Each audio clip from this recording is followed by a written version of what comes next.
This is what's wild in New Hampshire by wildlife biologist Eric Orr for the New Hampshire Wildlife Center. Hey, we're at Pawtuckaway State Park. We just went to Newmarket to the McAllen Dam, and let's go over here so we can see these fish being released. And they put over 2,000 river herring in the circular, called the shad truck. Let's get over here where we can see these fish being released.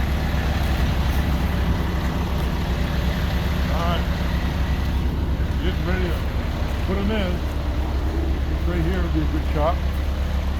Get Matt Carpenter over there and Ed Canulis. They're getting ready to put in the 2,000 river herring that were just picked up at the McAllen Dam in Newmarket. Here he goes. You're going to see some fish coming out of there in a second.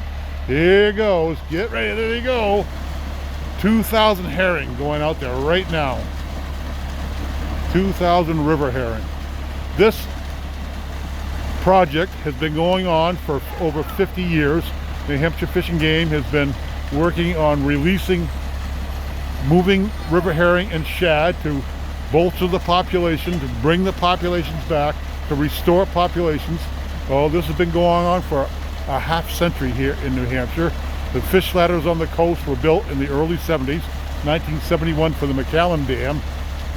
Hey Matt, looking good. Look at the fish go out of those tanks. Oh yeah, 2,000 river herring, 2,036 I think we were told the number is. And there's Ed down in the tank making sure they're all going out. So a lot of work to help restore river herring and shad to the Merrimack River. This is the Lamprey River we're working on now. Tomorrow he's going to pick fish up and take to the Merrimack River, where the run was depleted over time, industrialization, and the dams were put in and the fish disappeared. So a half century of effort to bring back these anadromous fish, they're called, because they live in the ocean. They come up to this fresh water to spawn, lay their eggs. One female herring, so there's 1,000 female herring right there. A female herring can have 200 eggs, so 1,000 times 200, what's that? 20 million or more likely young from just this. So, and these fish, well, the eggs are the size of a dot at the end of a sentence. They're really small eggs. It's why a female can have a couple 100,000. So these babies will grow from, zero, from period size to about the length of my finger, to about 2.5 to 3 inches long.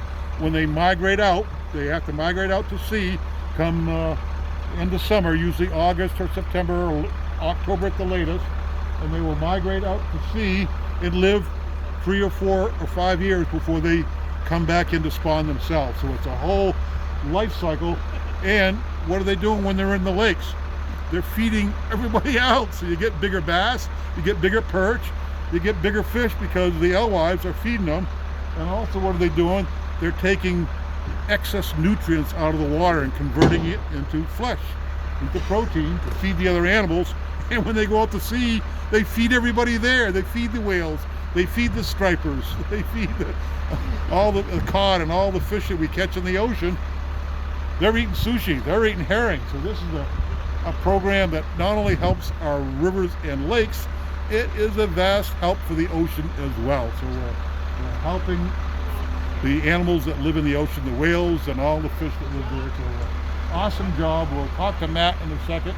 And well, he's busy, but anyways, this is an awesome day watching Fish and Game transfer river herring from the coastal rivers, from the Lamprey River in Newmarket, all the way up to the boat ramp here in Pawtuckaway State Park, and helping maintain and restore river herring to our rivers here in New Hampshire. Awesome job, New Hampshire Fish and Game. Thank you very much. Good work.